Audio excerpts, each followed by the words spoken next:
بالله من الشيطان اللعين الرجيم بسم الله الرحمن الرحيم الحمد لله رب العالمين والصلاة والسلام على أشرف الأنبياء والمرسلين وأهل بيته الطيبين الطاهرين المعصومين المظلومين المنتجبين المنتخبين الميامين لا سيما على الإمام المنتظر والحجة الثاني عشر واللعنة الدائمة الباقية على أعدائهم أجمعين من يوم ظلمهم إلى قيام يوم الدين.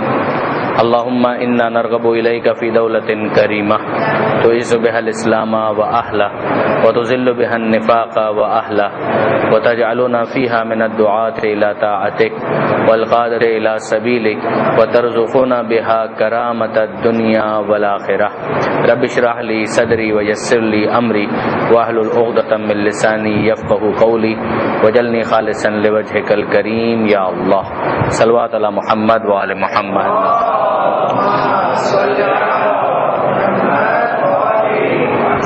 اما بعد فقد قال الله سبحانه وتعالى في القرآن الحكيم بسم الله الرحمن الرحيم الحمد لله رب العالمين. صلوات على محمد وآل محمد.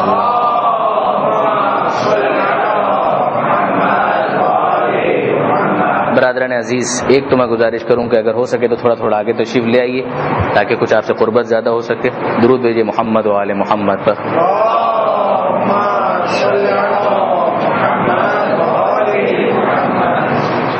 اب ہم اپنی باقاعدہ گزارشات جو ہیں اس کا آغاز کرتے ہیں. ظاہر ہے کہ آج جو پہلی نشست ہے تو یہ قرآن مجید کے حوالے سے ایک تعارفی نشست آپ اس کو کہہ سکتے ہیں.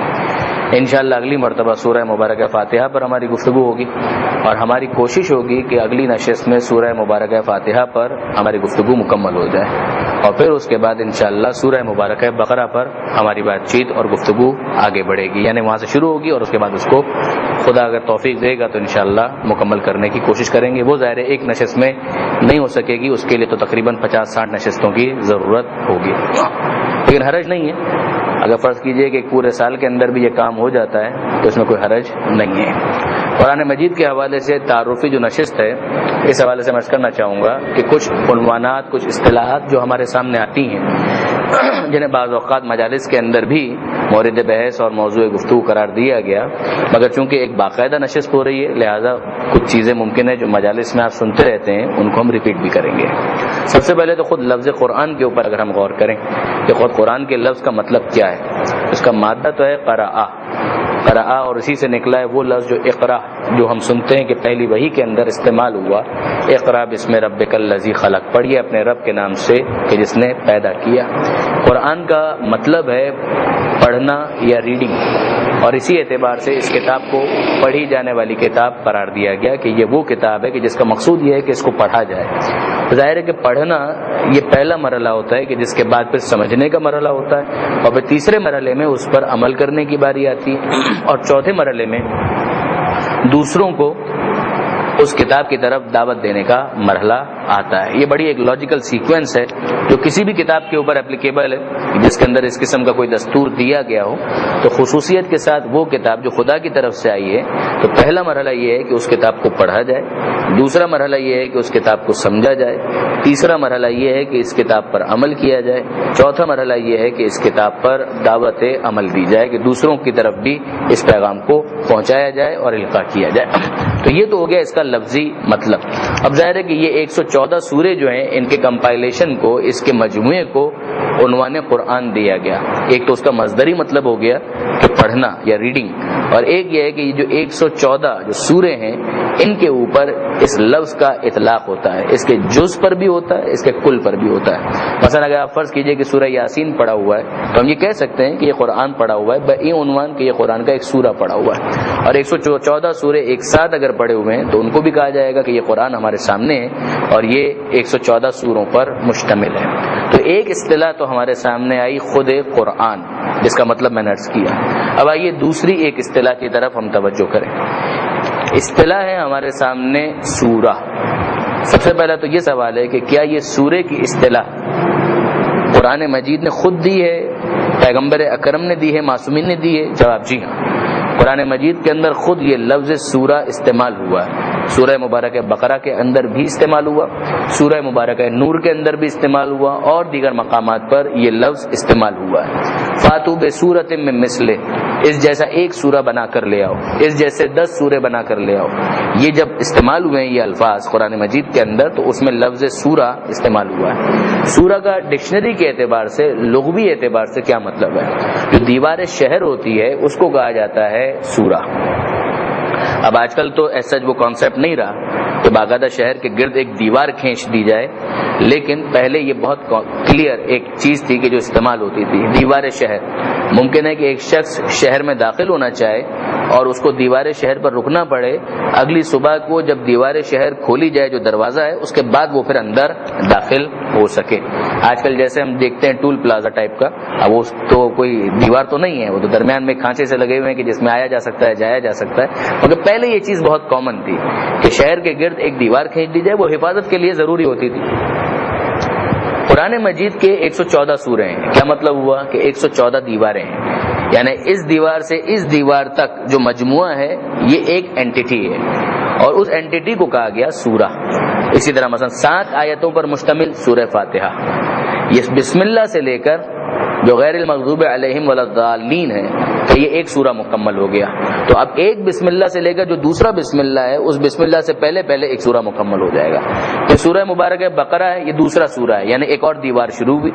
اب وہ الف لام میم ذالک الکتاب لا ریب فیہ سے لے کر جو 286 آیتیں 286 آیتیں, ان سب کا ملا کر ایک سورہ ہے. تو اس دیوار سے لے کر اس دیوار تک ایک شہر, اس بسم اللہ سے لے کر دوسرے بسم اللہ سے پہلے جتنا آیتوں کا مجموعہ ہے وہ سورہ. اب ظاہر سورہ توبہ اس کے اندر ایک ایکسیپشن ہے, اور اس کے اوپر جب پہنچیں گے تب بات کریں گے, لیکن ویسے جنرلی پرنسپل یہی ہے. یہ ہو گیا لفظ سورہ کے بارے میں مختصر بیان. اب آئیے ایک تیسری اصطلاح, پارا یا سپارہ. کیا یہ اصطلاح قرآن مجید کی ہے, یا پیغمبر اکرم نے دی ہے, یا معصومین نے دی ہے؟ جواب جی نہیں. نہ یہ اصطلاح قرآن مجید کی ہے, نہ یہ اصطلاح پیغمبر اکرم نے دی ہے, نہ یہ اصطلاح معصومین کی طرف سے آئی ہے, بلکہ یہ اصطلاح مسلمانوں نے بظاہر تلاوت قرآن میں سہولت پیدا کرنے کے لیے اپنے طور پر اس کو وضع کیا. ہیں وہی 114 سورے, مگر ان 114 سوروں کو 30 پاروں میں تقسیم کیا گیا.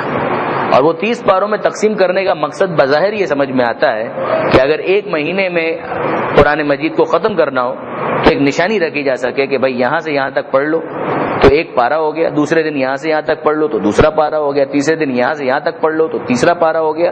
یعنی چونکہ 114 سورے جو ہیں ان سب کے حجم یا ان کے سائز کو اگر آپ دیکھیں تو وہ ایک برابر تو نہیں ہے. ایک سورہ ہے وہ بہت چھوٹا ہے, سورہ مبارکہ کوثر ہے وہ بہت ہی مختصر ہے, اور اگر سورہ مبارکہ بقرہ کو دیکھیں تو وہ 3 پاروں تک چلا جائے گا, 2 پارے پورے کراس کر کے تیسرا پارا بھی آدھا تقریباً کور ہو جائے گا.